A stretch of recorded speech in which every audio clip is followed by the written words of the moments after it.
আসসালামু আলাইকুম। সবাই কেমন আছেন?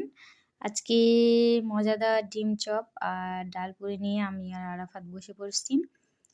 মানে বিকেলবেলা বিকেল হলেই আমার আর আরাফাতের এটা সেটা খাওয়ার খুব ইচ্ছে হয়।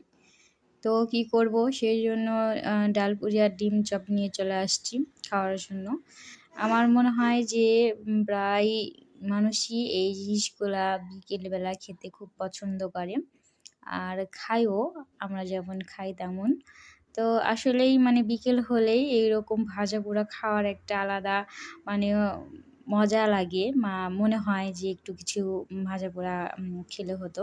তো আমাদের মাঝেমধ্যেই নিয়ে এসে খাওয়া হয় বা বাড়িতেও তৈরি করে আমরা খাই।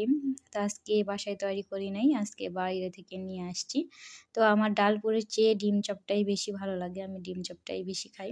আর আরাফাত ২ টাই খাই। তো কার কেমন লাগে আমাকে জানাবেন। আজকে এই পর্যন্তই। সবাই ভালো থাকবেন। আল্লাহ হাফেজ।